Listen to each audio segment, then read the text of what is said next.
Well, good afternoon, ladies and gentlemen. Welcome to the Night TV studio in this edition of The President and the Press. My name is John Maynard. I'm the Director of Programs here at the Newseum. Today we're going to take a deep dive into the world of social media to talk about the perks and the pitfalls of the various platforms that have emerged in the past decade or so. And here to lead us on this journey is veteran TV journalist Greta Van Susteren, author of the new book, Everything You Need to Know About Social Media Without Having to Call a Kid. As Greta writes in her introduction, we are in the middle of a revolution bigger than the Industrial Revolution that's not just changing the way we do things, where we can go or how we work, but it also fundamentally changing how we communicate with and relate to one another. And as this program today is part of our President and the Press series, which actually Greta helped us launch back in April with her incredible interview of Sean Spicer back then press secretary.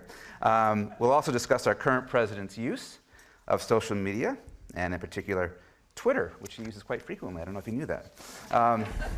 Greta is a 25-year cable news veteran who has hosted shows on all three major cable news networks, CNN, Fox News, and MSNBC. She hosted Fox News' On the Record with Greta Van Susteren for 14 years and spent more than a decade at CNN, where she served as a legal analyst and co-host of Burden of Proof and host of The Point. She's an experienced breaking news anchor and has traveled the world, including Afghanistan, Iraq, Pakistan, North Korea, Sudan, and more, and often with presidents, secretaries of state, and defense, and other leaders. Greta has been named one of Forbes' 100 most powerful women in the world, and for the sake of today's conversation, I should note that last year she passed 1 million followers on Twitter and Facebook. So please welcome Greta Van Susteren. Thank you.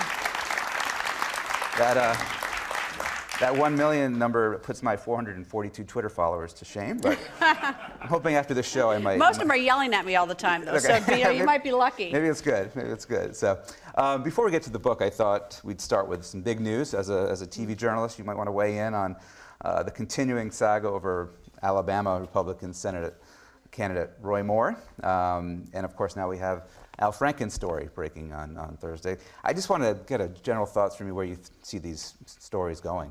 You know, you just want to pull your hair out because of these stories. And you don't know if the fair thing is to try to take each one and look at it individually. But before I became a journalist, I was a lawyer, and so I tend to look through the lens of a lawyer more than anything else. My first reaction to all these accusations is, is that I hope they're right, because a false accusation is just as bad as a truthful one can be, against someone, but to be falsely. But the Roy Moore thing, if that's true, and it's certainly an awful lot of allegations, certainly an awful lot of women have made the accusation. I think it's now up to 8. And I'm human like everybody else. I see 8, and I thought, well, how could 8 people be making it up? But if I were in the courtroom, I'd tell you there'd be 8 separate trials. Because in the courtroom, if you get charged with 8 armed robberies of a 7-Eleven, they don't try them all together because they know by the sheer number of it, you think, well, if the person's accused once, they must have done them all. So, look, I'm human. The 8 looks bad. What do you do with someone like Roy Moore? This is all decided in the political arena. So that means this is really a problem for the voters of Alabama and the Republican Party, since he is their choice. And so, luckily I can dodge this one. If I were controlling any of this, if I were the Republican Party, I would figure out a way that he could get out of it, because I'd look at the poll numbers, and it's not unrealistic. He's losing in the poll numbers. This will end up being a matter for the voters of Alabama. If he wins the election, it's then going to come up here and be in the U.S. Senate, and a question of whether, what the Senate does about it. And then how does the Senate treat this? They've obviously now dealing with the problem with Al Franken, who, and of course Al Franken, it's like, as luck would have it, has been harsh on other people who have had accusations made against them. So it's like, this is, I talk about how Twitter has changed, changed the way we do business. All these allegations, and they're all very different. Look, there's a big difference between rape or assault of some sort and being a boor and saying something boorish to somebody. There's a whole sort of continuum. And so I think the fair thing to do is to look at each one individually and also, hopefully that this will be a huge lesson to all of us. Women in terms of how we react, how we react in the workplace, in terms of speaking up, because you can't let this stuff go on. Men and their behavior towards women, but there's no simple answer. You can't demonize all men. You can't let this behavior go on. So I don't think there's any sort of quick answer to this, other than I look through it somewhat through the lens of a journalist, somewhat through the lens of a human being, saying like, oh brother, you got 8 charges. That's how do you get 8 charges against you if the women didn't know each other? And then through the lens of politics, and politics has no rules. In the courtroom, we have statute of limitations. You can't make allegations if, let's say, if it's a 7-year statute, you can't get charged with something 7 years back. Certainly not true in the court of public opinion or politics. So there's no easy answer, but I think the best thing for all of us to do is not to necessarily just knee-jerk take sides, but to try to look at each one individually and try to figure out, how to, do our best job and learn how to handle each one, but they're not easy. Yeah, and with seemingly every day, there's stories of men now, entertainment, business, politics coming out. Endless. I mean, this is sort of a cliche, and people have been saying this, but is it a watershed moment we're going through right now? I think this is important. I actually think this is a significant point. Yeah. I don't know where we're going with it, and I also don't want to change, some of the rules in the environment. I remember I was next door to Brett Baer for years. We had offices. I liked going in his office and shutting the door, and he'd sit at his desk. I know his wife and kids. I put my feet up on his coffee table.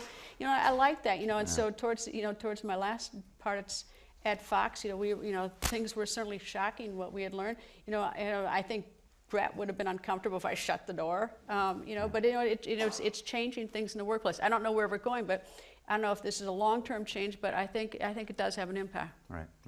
Well, let's get to the book, and I should say I'm somewhat well-versed in the world of social media. I was. And I learned so much from reading this book, and it's not only informative, but it's also really a fun read. But tell us, were you an early adopter to In social media? 2003, I started something called Greta, a blog. And what's interesting about it for me is that, first of all, the name came from a makeup artist sitting in the back of a car when we were driving to some story. Okay, that's how it came up. It was not some huge focus group. I also, in case you ever followed me, you know that I did it myself because there are plenty of spelling errors, missing words, and everything else. So, clearly it said my fingerprints all over it. I didn't have some team writing it. It was all my own. But anyway, so it was a blog, and blogs later sort of got replaced pretty much by Facebook, and I sort of tracked that in the book. But the fun thing for me about Greta, and you'll see this in the acknowledgments if you get to the end, and I hope you do, is that I name a couple people who, oddly enough, have become extremely good friends of mine. And I know they would go through a burning house for me. I know when their pets are sick, when their families are sick, and I've never met them. It's like it's unusual, but social media is that they send me jokes, I send them jokes, and it's sort of interesting is that I have friends that I've actually never met, and I'd go through a burning house for them, and we have such a weird relationship. Interesting. Who are you? Just to finish the question. So anyway, and then as time marched on, as new platforms became available, and as Facebook suddenly let those of us who are older, not 22, onto Facebook, that sort of transplanted that. And then of course, I got interested in Snap and Twitter and everything else. Right. So who are you writing this book for? The book is written for everybody over the age of 40 who thinks he or she might have missed the revolution or needs a few tips or something like that. And it's also for everybody under the age of 40 who's sick and tired of answering questions to those of us who are over 40, because it gets pretty annoying answering, because we tend to ask the same question over because it might not sink in. When the reason I wrote the book is that I started with the blog in 2003, and I sort of held myself out as an expert at social media. I thought I knew everything. And then about 2 years ago, I was sitting around, it was Thanksgiving, and I asked my then 25-year-old niece who was in town for the holidays, I asked her what I thought was a reasonably sophisticated question about Instagram, I think it was, but it was reasonably sophisticated. And she said, "Seriously?" And I thought, yeah, seriously. And I thought, you little brat, I remember when you couldn't even talk, it's like, and then she answered it. And so I started digging into it, and I discovered which of course is what I used to think I knew everything at age 20 when I was in college, and I've discovered since then how little I knew then and how little I know now. Is that I discovered doing research on how little I knew and how it lickety-split, it changes now fast, how exciting. You can tweet something and it's sitting in Sudan and by the time you hit the keyboard, you can go all around the world. You meet new friends, do everything. Right. Tell us about some of your go-to social media platforms. And I mean, you do, and you spell this out nicely in the book, you utilize different platforms for different types of messages, correct? Right. Yeah. And there was a time when it's just like there was no sense of order in my platforms. Instagram, Right. Facebook, or Twitter. I mean, you couldn't tell the difference between them. They got everything. I mean, I walk down the street. It's very funny. I walk down the street in Chicago, and someone will ask me how my cat Bill is. And I go, because I put Bill on Instagram, or Bill may have appear on Twitter, or one of my other cats. I have 3 cats and 3 dogs, and they occupy a lot of my pictures. They run when they see my phone, though. But anyways, I've in writing the book, I've learned that there's a slightly different mission for each platform. Instagram was designed for pictures. And it tends to be more of a, that originally, and there's not text. And tells people a little bit how your day is, or pretty flowers, or whatever you want. So it's a real sort of social thing. It's not meant to give you news necessarily. Now, each platform has added different features over time. Facebook, you can tell a little, more of a story of yourself. There's an unlimited amount of text, so you can tell as much as you want about yourself. Some people use to pretend like they're still in high school and brag about their stuff so their high school friends see it. That's not a really good reason, not a good way to use it. But you can tell a lot. Stay in touch with family and relatives. If you use that's the personal Facebook page. You can have a professional one, which personal Facebook page has a limit on the number of friends you can have. I think it's 5,000, although I don't know who has 5,000 friends. Mine probably isn't, 20. But then you have your professional one, which is where you would do your business. If you run a restaurant, it's where you put your menus or your specials of the day, or whatever business you have. A professional one. I have a professional one where I put a lot of the stuff that I do professionally, but I put personal stuff on it too, because the news business is morphed so much that people sort of, I think, want to get to know a little bit more about the people who are delivering them news, and I think enables people to have a little better sense of who I am, whether you want to assign credibility to what I say or not. The more you know, you might feel more comfortable. And then Twitter. Mm-hmm. Twitter is like crack. It's like, and it's addictive. I mean, it's the most addictive thing. Used to be, it's 140 characters, but in the last few days, they've changed it to 280 days. And it is rolling as fast as possibly can be. I mean, and there's a funny story I write about in the book about Twitter. Can I tell my story about Twitter? You can tell your story, yes. How many people are on Twitter? Okay, so those of you who are on Twitter, just imagine a fire hose where messages come flying out at you, okay? That's what it is. And if you follow a lot of people, naturally that's like turning the water pressure up a lot. You get a lot. And it's just so much going on. And there's some fights on it. And there are ways to block the nasty. You can block the nasty people, or you can mute them, different methods of doing it. And I explain it in the book. But I left Fox News September 1st of 2016, and I left it rather abruptly. And I have nothing to do. And so I was just hanging around the house, so I was working on the book, so that gave me something to do. And Reverend Franklin Graham of Samaritan's Purse called me, and I had followed some of the relief work they'd done. I'd traveled to refugee camps with Samaritan's Purse. And Samaritan's Purse had been involved in the Ebola crisis the year and a half before in Liberia. When the Ebola broke out, Doctors Without Borders took 2 countries, and they called Samaritan's Purse, who has a huge medical staff, and said, would you take 1 country? So they took Liberia. Once over there, and they had been in Liberia, but just not at that level. And of course, their staff had never faced anything like Ebola. Nobody had.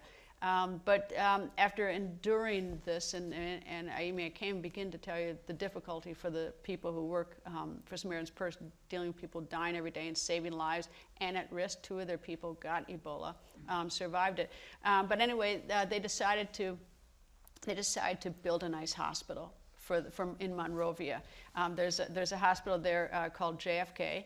And I probably shouldn't tell you this, but some of the locals refer to it just for killing. That's how bad, they don't like that hospital. They think it's because it has not been, well supported by the community. There's not much money there. So Samaritan's Purse decided to build one.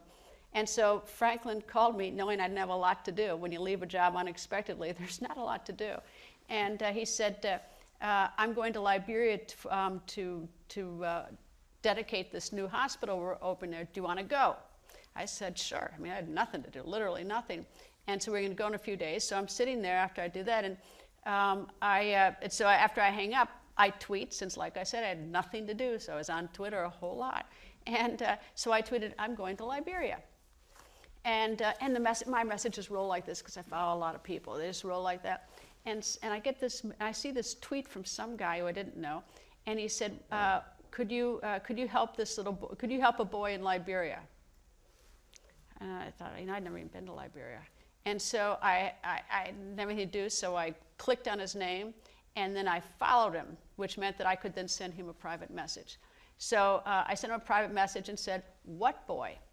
And he sent me a picture back. And I saw this picture, I almost died. It was this poor child with tumors all over his head, so disfigured that I've never seen anything like it. It was breathtaking. And I said, where is he? He's in some jungle village. Well, that didn't help either. But I went to law school. I didn't go to medical school. I didn't even know what was wrong with him. So I did what did I mean, I couldn't just do nothing. So I just sent it to Franklin. I mean, sort of passed the buck. And Franklin got it. He looked at it. He's a preacher. He didn't go to medical school. So he sent it off to his staff in Monrovia. And then we arrived and that was it. So we're done. So, I felt better. At least I tried to do something, right? I sent it to someone. He probably felt better because he tried to do something. We arrive in Monrovia, and we're at the old hospital, and which is like, you've never seen these hospitals in these places. It's rough. This is before we went to the new one. And they said, we have your boy here. And so, what boy? And so in walks Samson. And Samson is so disfigured, like in person, it's just, you don't even know what to say. It's so painful, this child. He'd already lost vision in one eye, his left eye, and he was losing vision in his right eye because these tumors were growing all over his head. And I looked at it, I thought, oh my God. And I said, it was just heartbreaking. So I turned to the doctor who was there, and I said, well, what's wrong with him? And he said, we don't know. I said, well, how do you find out? And he said, well, you have to get an MRI. I said, okay, well, let's get him an MRI. And he said, there's no MRI in Liberia. And I said, well, what do you do? And he said, well, there's one in Ghana. I said, Ghana? That's 2 countries away. I mean, by the way, this kid, Samson, lives in a jungle village. How they ever found him? I mean, some of these people, I don't know, these missionaries who work over in Africa, they can do things the rest of us can't do. How they found this kid up in some jungle village 4 hours away from Monrovia, I don't know. So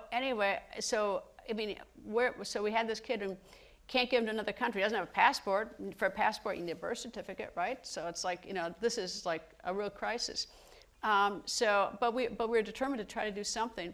So I put it on Facebook, and I got an email from Jennifer Ashton, who's a CBS medical doctor who used to work with me over at Fox News years ago, and she said that her brother does that kind of surgery, whatever that kind of surgery is, because we didn't know what it was. Oh, by the way, here's another thing too, is that we don't understand, is that he was so disfigured that they thought he was what they call a ghost or a devil in his community, in his village, and he was a social outcast. His father died of Ebola, and his mother had left him when he was 3 because she had been shunned by the village for having a child that had this problem, because they thought it was going to put a hex or something on the entire village. So anyway, Jennifer Ashton said to me in an email, and I called her from Liberia, and she said, I'll get my brother to take care of it. And I said, but you got to get him to the United States. He did some kind of surgery up in some hospital in New York. And so I talked to him. I said, how much would it cost, and for the hospital stuff? I mean, just like I said, I have no idea what to do. And somehow the number $150,000 got in my head. I don't know if he said it or whatever. So anyway, we still had to get him to the United States and everything. And so the next day we did go to the opening of this hospital, and I got up to use the restroom, going through the crowd, and some woman stopped me and said, I recognize you. Clearly she was a Liberian. And she said, I've been to New York, I saw you on TV. So I said, oh, well, thank you, that's very nice. And I said, what do you do, being a good Midwesterner? I was sort of curious what what do you do? And she said she was minister of something, which actually I didn't have any interest in. I don't know what it was she was minister, but I didn't have any interest. But I said to her, what do you do before that? And she said, I was mayor of Monrovia. And now, for some reason, that interested me. I thought, mayor of Monrovia, because that's a big city. So I said to her, I was curious, like, how do you become mayor of Monrovia? So I said to her, what did you do before that? And she said, I was head of all passports and birth certificates for Liberia. And suddenly I didn't use the restroom. I said, wait a second. I said, hold it. I said, so I told her the fix I was in, that I needed to, I needed to get I didn't want to go to Ghana. I wanted to get the child to the United States. So anyway, she said, I said, I need a passport. She said, well, bring him in Monday and I'll give him a passport. I was leaving Sunday, but Smearen's person would take care of getting him in. And I said, well, she said, bring his birth certificate. I said, well, I don't have that. She said, I'll take care of it. No, so I said, fine. Okay, that's what it's about. So anyway, so we left, and Franklin, the Smearen's person, has a bunch of children. They bring in from overseas to the Mayo Clinic, and they had a lot of contacts in the Mayo Clinic. So we decided to take him to the Mayo Clinic. And he was eventually brought to the Mayo Clinic in January, had multiple surgeries in the Mayo Clinic, and they were just a spectacular job. In the meantime, somebody's got to pay for this. You can't just bring a sick child into the United States and dump that on the taxpayers. You just can't. I couldn't dump it on Smearen's purse either, because this was sort of my problem with the Twitter account in the beginning. So I thought, I got to figure out, how am I going to raise them? I mean, what am I going to do? And so I decided to create a GoFundMe, which is social media, which is a way that you aggregate funds. And I thought, okay, I had to raise $150,000. So I set it up myself, following the instructions, and set up the GoFundMe. Wanted to raise $150,000. And then I went to my Facebook page, which has 1.2 million followers on it, and I said, could everybody just go to this link and give me $1? Because I figured I could raise it. Of course, later I found out there's a $10 minimum, which many people informed me there's $10. But anyway, so I put it on there. Well, do you know that in less than 36 hours, all this is like up at $155,000. Wow. Now I was panic-stricken, because I thought, what am I going to do with all this extra money? I don't know why I was fixated on 150. I thought, oh my God, what am I going to, I can't steal this money. So then I contacted GoFundMe, shut it down, because I had to stop the money. But anyway, the point is that all the people in my Facebook community got involved with this. And this child was in what didn't cost the taxpayers money. He was brought over here, he had surgery. We brought him back. I got a chance to go on the back of a cargo plane to bring him back to Liberia in May.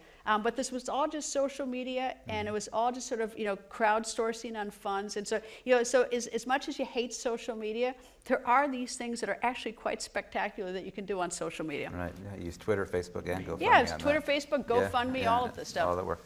Well, let's go to our president. It's a bad segue there, but I do want to talk a little bit about him and his use of social media. You have a section in the book that's actually titled, "Should Our President Tweet?" How did you answer that? Should he? Well, okay, it depends who you're talking to, obviously. It's been very effective for him. Look, he's President of the United States. He does, he doesn't tweet the way I would tweet, doesn't tweet the way I do, but you can't deny the fact that he has been very effective in tweeting. He reaches 43 million people almost on his Twitter page. In fact, today, this is sort of interesting, I'm a big animal lover, and some of you may have done this too, but yesterday there was the announcement that Trump was going to lift the ban on trophy hunting, like elephant heads. And I mean, that just unglued me, because I love animals so much. It just unglued me. I mean, why? Look, I understand people eating meat to survive, but I don't know, those beautiful elephants, I couldn't have. So for whatever reason, I'm one of the 45 people he follows on Twitter. And I tweeted, please, Mr. President, don't do this. Please don't do this. Don't lift the ban. Other people tweeted too. And then he issued a tweet late last night that he was reconsidering lifting the ban. Basically giving a reprieve for the elephants and all the other big game out there. I then sent a tweet that said, because he follows me, and so I know that I can reach him that way. I can't reach him any other way. And I tweet him, thank you, Mr. President, for doing this, doing this ban. And of course, he then retweeted my tweet to his 43 million people today. So he retweeted my tweet. But so, that's sort of, a good, fun way to use tweet. I think you can actually communicate directly with him. Now, look, it works for him. He got elected. He does, think about it from his perspective. He can reach 42 2 million people and now 280 characters or less, or he can sit down with someone like me and be asked questions and follow-ups and everything else, and run the risk that I'm going to get it wrong or edit them or something else. He can reach out to the people without the media, and we in the media don't like it. We want to ask him the questions, but you can't deny that it's been a very effective tool for him, and he uses it very liberally. Yeah, and I know journalists they're on tweet patrol. I mean, I was talking to a couple of White House correspondents that say they have someone that has to be up from 12 at midnight to 6 a.m. Well, just figure this out. Say on a good cable news show, you're going to reach 2,000 viewers. He reaches 42, 43 million on his Twitter, and then when he tweets, all the cable news shows have the 2,000. All they do is talk about his tweet, right? Mm-hmm. So he's also got the cable audience, and he's got the New York Times. The New York Times, what does that reach? It doesn't reach many people. You think about it. I understand why he's using it. I wish that he would sit down more with journalists. So I'd certainly like to see that. Right. We're going to get to questions, by the way, in just a moment. We have two staffers back there, and they have mics, so just raise your hand. They'll come to you. You also address the fake news phenomenon in your book. We actually like to call it junk news here at the Newseum, but that term certainly has been distorted over the past year. But what's your advice to people on avoiding the pitfalls of fake news on the various platforms? And also, let me follow up, what are the responsibilities of Twitter and Facebook? A couple things. One is that, like everybody else, I'm a consumer of news. I read it every day like all of you do. I mean, wanting to know the news. And I want to get it right. I want to read the right thing. It helps if you know the news organization, but news organizations have been tricked as well. They've retweeted fake news stories. I retweeted some stupid North Korea fake site one time. Mm-hmm. So it's like, we're all human. Right. The key is to be a careful shopper. If you're going to go out and buy a stereo or a car, you're going to go to Consumer Reports and you're going to price compare and do all that kind of. Well, you got to do that with news. You've got to. You're just going to have to do a lot of comparison shopping in terms of when you read something. If it seems too good to believe that it's true, chances are it might not be. But if you find something that interests you, you might want to read it multiple sources to see whether or not it's true. Plus, when I was in law school, they used to do a skit where this is even on non-fake news, is where somebody would come rushing across the stage and fire off a fake gun and go rushing off, and then the professor asks everybody, what the clothes the person was wearing, and of course everybody's got a different answer. So even at our best, we make mistakes. But fake news is a real problem. It's nasty, and I don't know. I think we all have to be more vigilant. Yeah. As to these platforms, Twitter, Google, Facebook, they all want to pretend, it's not our problem. We're like the telephone. We're just like the telephone. We're not responsible for those obscene phone calls, or in my case, the ones where they're calling asking if I want help with my student loans that I paid off 35 years ago. You may get some of those yourself. That's what they're saying. But you know what?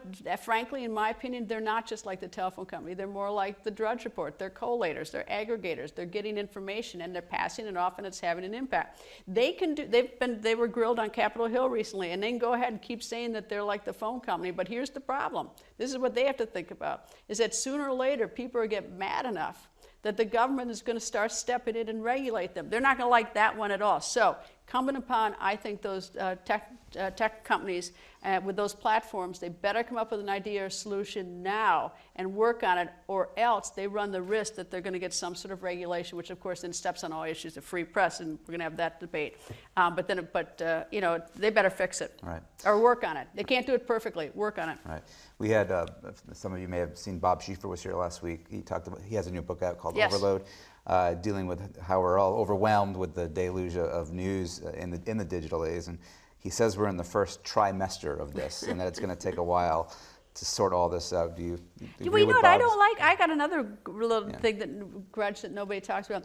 Yeah. You print out a news article and then take a yellow highlighter and highlight all the anonymous sources, someone close to the president, close to President Obama, close to President. Look at all the anonymous sources. I mean, it's like, really. I mean, it's like it's not national security. It's not. There's an. I mean, I think journalists could be a little bit more vigilant in terms of how they gather news to the American people. And I think we got to put a clamp down on the incredible oversaturation of the use of anonymous sources. Because otherwise it's just ambushing, drive by at hit on somebody.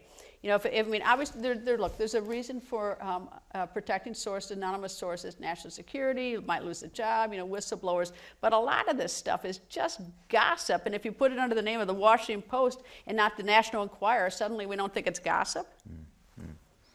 Well, let's get to some questions. And if you anyone just raise your hand. And like I said, I think I see one right there. And we have one in the way back there on the right. That's, all right. Go ahead.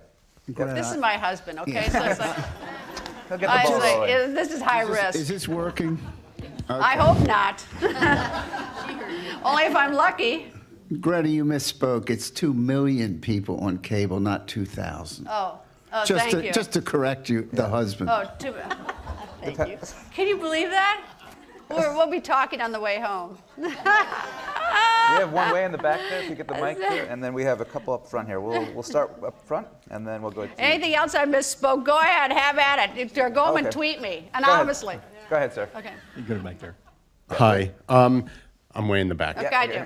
And I was curious, a couple of things. One's a really quick comment. I've used Hootsuite and TweetDeck for a number of years, and I was curious if you did, only because it's kind of like the entire internet comes at you all at once on one screen on your computer screen, and I thought that was fascinating. But my actual question is that my students at Montgomery College, where I teach, and I have been talking about fake news this semester, and we read one of your articles that I think got picked up by CNN.com, and at the time, this was maybe 7, 8 months, no, more than that, probably about a year ago.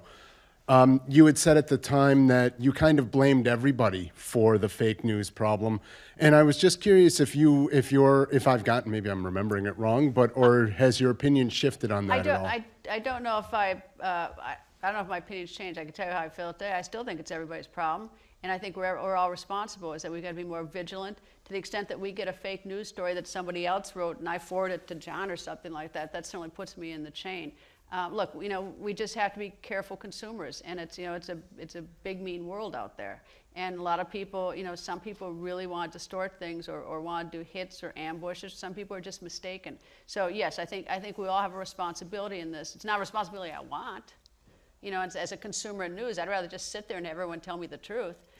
You know, that would certainly be a lot easier. But I think we all have a responsibility, and I think we're all partly responsible. I mean, I hear rumors. Look, anytime you rely on an anonymous source and you pass it on to somebody else, well, what if that source wasn't so good? So yeah, you know, I don't know the article, and I fear what I thought 7 months ago. I fear what I think, you know, 7 hours ago. You know, if it's changed. You know, I think we're all responsible. Yeah. So thank you for being here today. Thank you.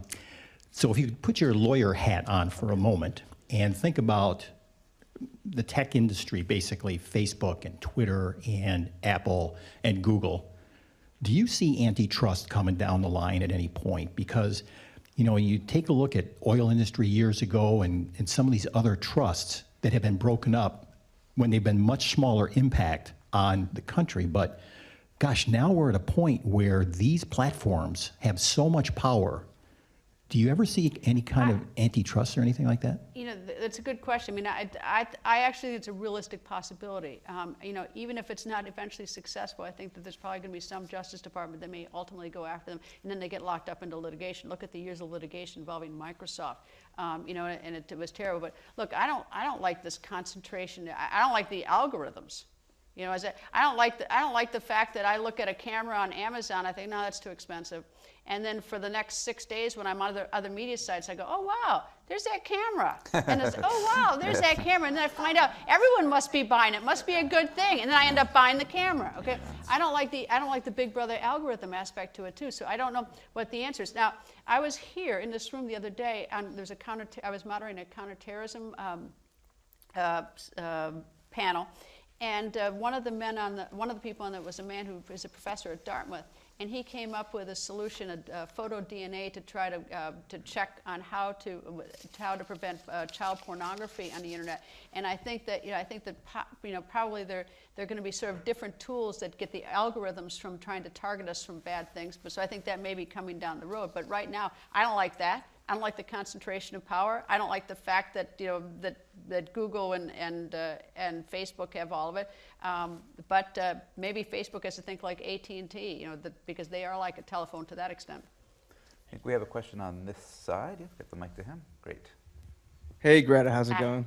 Go ahead. I have a question. So as somebody who was working for Fox News and then for MSNBC News, what was the difference in sort of like the were you given different instructions regarding the way you cover the news?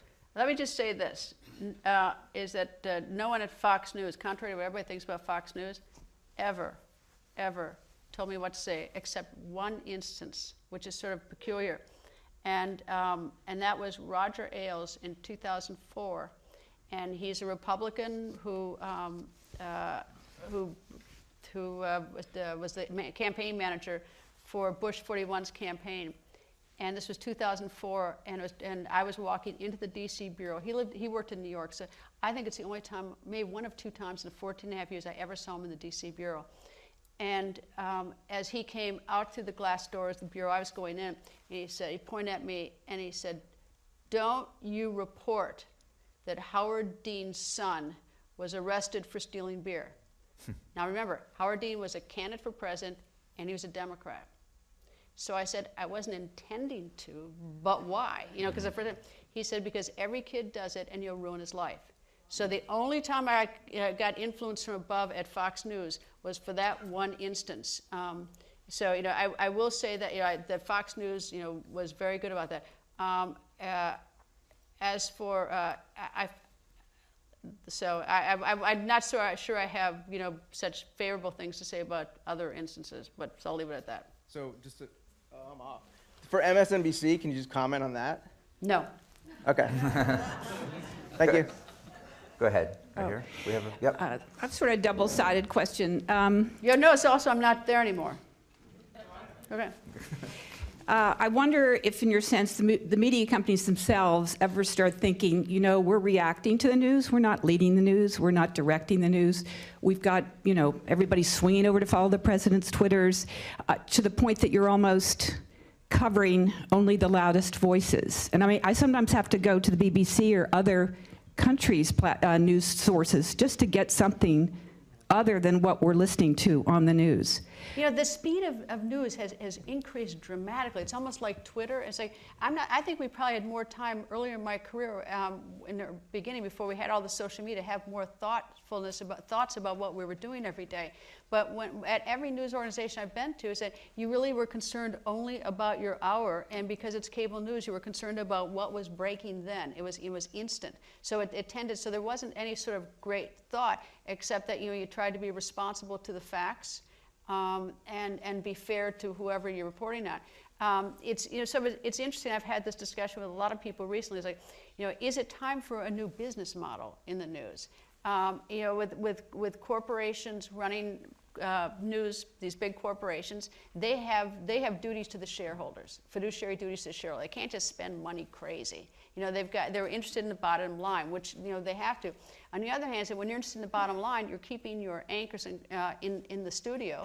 And if anchors don't travel the world and see things, they're not going to have the same perspective as if they did go there. So that doesn't sound like a good business model, but they've got to keep the cost down. It's very expensive to travel. On the other hand, okay, so do you want to go to the state news? Do you want to be like BBC is state news as a charter from the Brits, or RT, which is the Russian, having the state-run news isn't good either.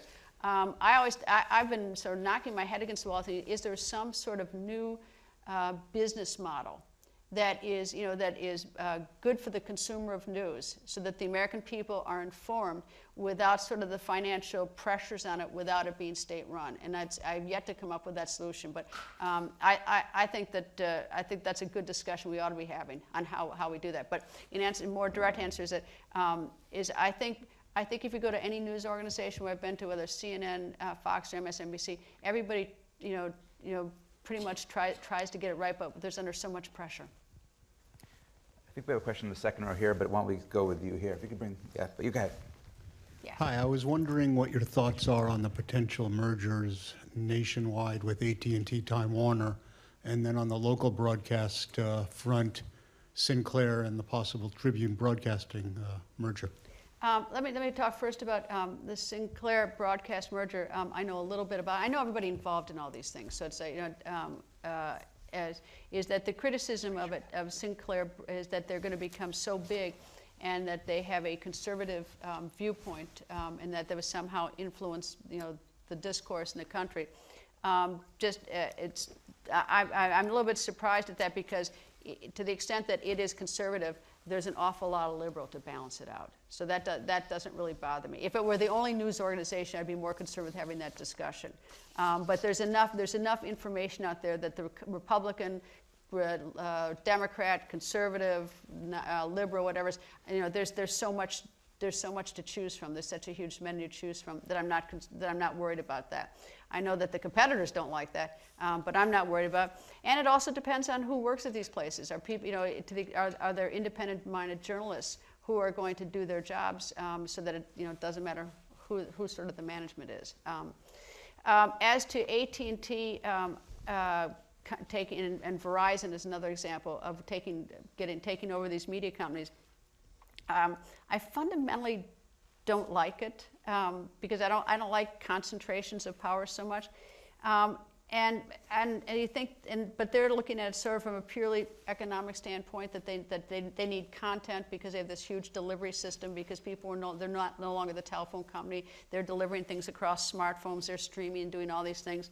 I guess I would worry more if I thought that all these companies got together and if they really sort of controlled the content. And I don't think they control the content when they have. I don't think AT&T is going to control the content. I think it's too big. Even in terms of concentration of power in the media, I think it's just too big. And there are too many too many civilian journalists out there. I mean, you go to any sort of crisis and someone's holding up a phone and using Periscope and live streaming. I worry more about people getting the facts right than the concentration. But I don't know where it's headed. Yes, sir. Let's go here with Marcy with the mic there, and Oh, then sorry. we'll get a mic to you. That's okay. Go ahead. First of all, thank you very much for being here and for writing the book that I've been Thank looking you. for. I don't mean to put you on the spot, but why are you no longer on MSNBC? I noticed that they were doing a lot of advertising. At 6 o'clock, I'm in the bar and this and that. There were many commercials. But they didn't. I mean, I'm glad you. Naturally, I would have liked them to do more. I think that's a question. I think that's a question that should be put to them. It's like they can answer. I was fired from MSNBC. There's no secret about it. I'm sorry I to thought, hear that. Let me just say one thing, is that nobody ever said the show was unfair or that I got the facts wrong. They elected to fire me. They fired me. I'm sorry about that. And I can I tell you, I really appreciate, because you know what? I had a great staff. I had a great staff. And, this thing is like, look, I'll be fine. I'm not a single mother with 3 kids at home. I'm working a minimum wage. It's like, those are the people you really need to feel sorry for when they get fired from jobs. But I always worry about I worried about my staff. I made sure when I left CNN that my staff all had jobs, and they did. When I left Fox, all my staff had jobs. And when I left MSNBC, I was fired there. I wanted to make sure, and I made sure that all my staff did have jobs, because that's the bad thing. So, it's like, what about everybody else who worked there? It's sort of like, getting back to the discussion about sexual harassment. The thing that's, we talk about the sexual harassment. These people like. Kevin Spacey. What about all the people working on his show who had nothing to do with this, and suddenly the shows end and stuff like that? It's like, these have huge consequences. Huge consequences. So, I enjoyed the job at MSNBC. I thought the show. Nobody ever said it was unfair. Nobody ever said I got the facts wrong. That's all I said. I like seeing you on there. All right, thank you. We'll go right here and then there. Hey, my name's Mark. I'm a TV anchor and reporter in Charlotte at the NBC station there, and I enjoyed watching you growing up in high school on Fox News. Thank you. It's interesting watching you go through your career and then seeing where the news industry is today. You talk about social media, and social media obviously serves a pretty good purpose, but it also, what it does, it creates essentially a shield for people, because people are very quick to get behind their Twitter and type a few messages. And then you follow up with that person, oh, you've got a great story or something. No one wants to talk on TV. Right. No one wants to go in front of the camera because they're afraid. And I think that it's really changed the landscape so much. It's very easy to get behind a computer and launch an allegation or to say something cruel or mean. And then if you really want to talk about something... And you never want your kids to do. That's what Absolutely. I never get. It's like, you know what I do on Twitter that's sort of fun? Just, I don't mean to interrupt for a second, but this is what I sort of do is that people, because I'm in the public eye, have a lot of things to say about me. And the ones that are particularly insulting, I say, insult received. Insult received. Now go to the Twitter swear jar, and I give them a link to my GoFundMe page. I'm trying to raise the money for a CT scan in Liberia. But so if you click on the link, because sometimes I'll get people who go there and then they'll send me a message. Okay, I paid $10, which is sort of fun. But it's sort of fun. But I'm sorry, I interrupted you. No, I was just making another comment. And you're right. It's interesting to the gentleman's comment back there. A lot of people will hear, "Oh, you work for NBC. You must be a liberal." Right. Oh yeah. It's immediate. Oh, immediate. totally. The first thing. And my photographer one day was getting bashed at this mayoral debate or something, and he's like, "I'm not even a liberal. I vote a Republican." It's like people are so confused, and they just have these ideas in their head. But anyway, I enjoy. I get things written to me on Twitter, and I respond sometimes when I take debates. And I say, "Where do you get this idea about me?" And it's like that's the other, and I understand because you never get to really sort of know people in this fast-paced world. But I read stuff about me, and I think, like, where did it even come from? Did I give that idea that whatever it is? But Well, thank you for your time. I appreciate it. Thank you. I think there's one back It's still there. a great business, still fun. Yeah, get into it. By the way, you know what I'm doing now, though? I should tell you, it's like I may have the world's greatest job right now. I'm doing volunteer work at Voice of America TV, which probably is a dream because I get to do stories that reach all over the world, not domestically, but all over the world. And I meet these world-class journalists, and I say every time I walk into the building, I think I'm the only one who in the whole building who only speaks one language. It's fascinating people, but anyway. We're going to go there. Yep. Yeah, hi. Many people, I think, would argue that a lot of the polarization that we have in the country is, if not created, it's certainly reinforced on extreme networks. Cable, you might have Fox on one side, MSNBC on the other, and everywhere else in between. Do you think the FCC should reconsider something like the fairness doctrine that used to be in place prior to cable and used to kind of ensure a little bit more balance as opposed to what I would say is really not journalism, but is editorial? Well, the whole idea, the FCC regulates the broadcast, and the reason why it regulates the broadcast is because it's free airwaves, and it's a privilege to have it, and so they regulate. They don't regulate cable. I don't disagree that cable has, stirs up trouble on both sides. I don't disagree with that because obviously I read what people say.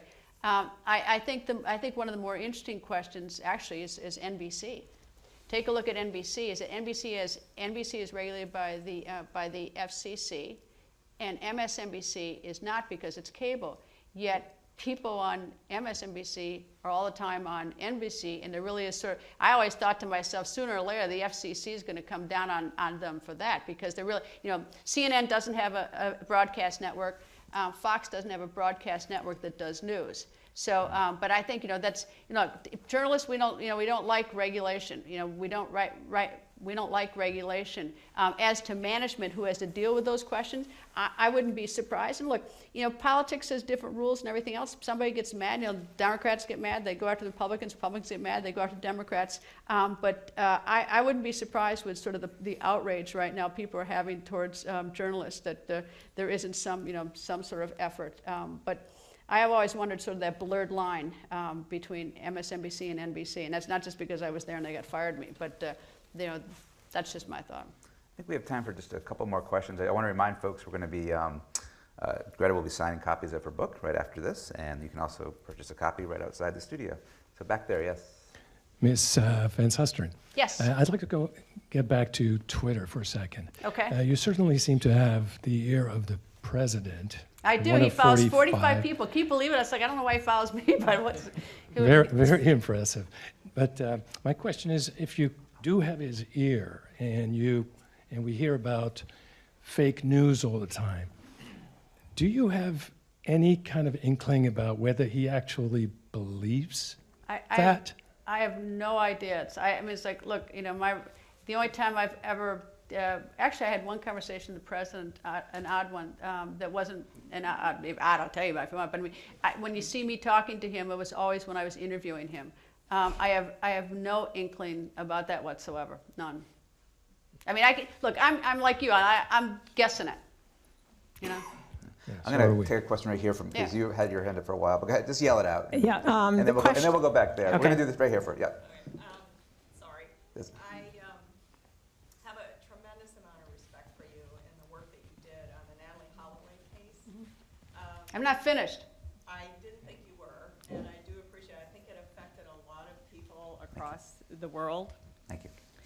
And my question to you is, as you look at social media today, do you think that there was a way for different avenues that maybe could have maybe targeted, decided who was really responsible for what happened? Is there a way that, at that time we didn't have social media when this all occurred. So I see that there might have been a way that, because of the instantaneousness of it all, that it might have been able to affect the outcome of what happened?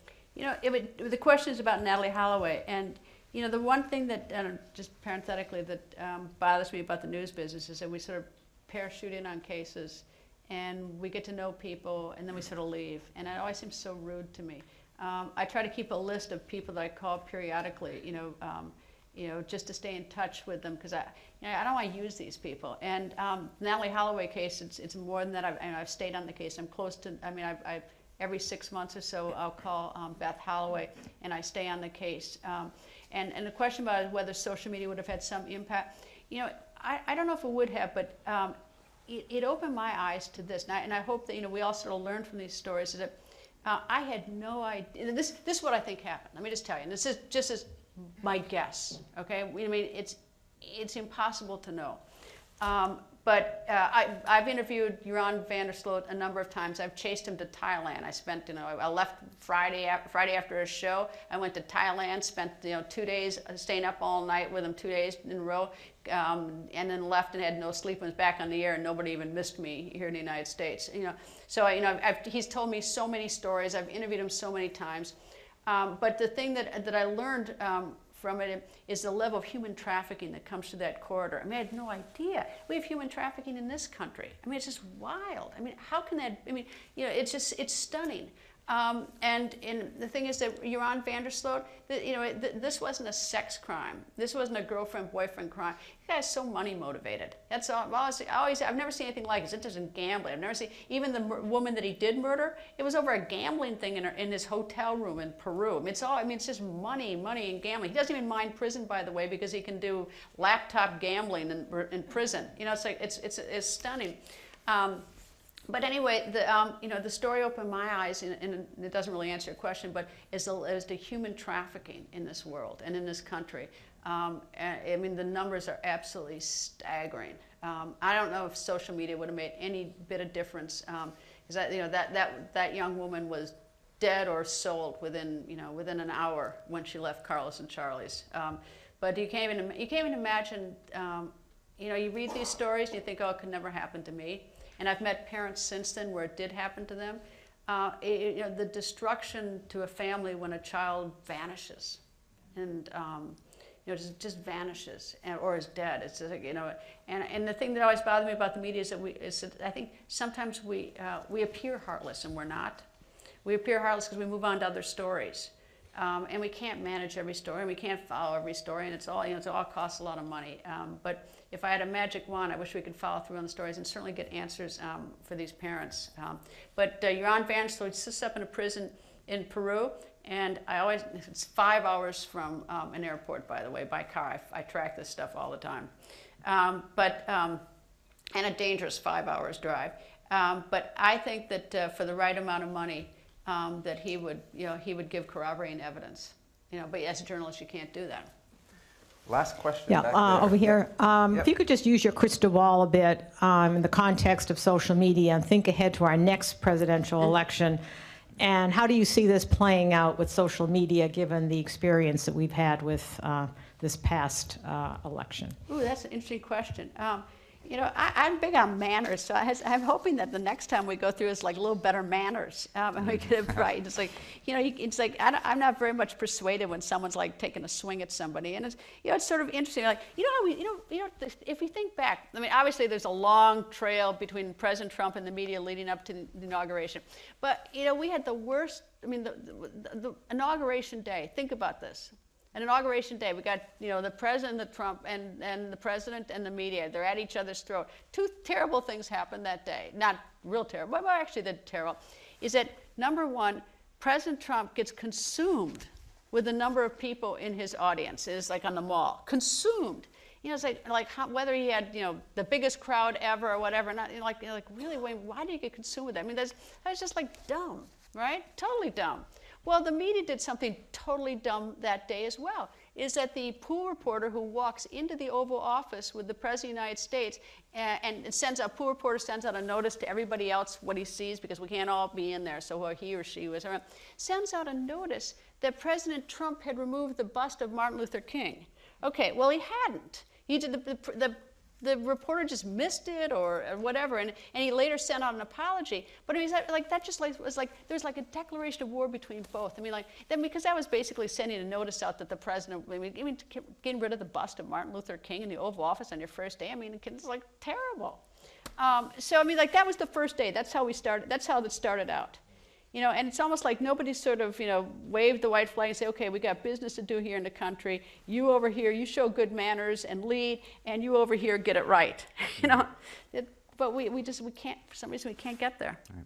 And just to get back to the book, because best piece of advice for someone getting on Twitter or Facebook, even veterans, you know, that are on there already, what would you tell? What's the biggest warning you'd give people that are tweeting and putting Facebook messages out there? I think Twitter is when you're a little more experienced and have thicker skin. I would say get on Facebook and connect up with, you know, your good friends, and, you know, and exchange pictures and start off gently like that. And Instagram is fun too.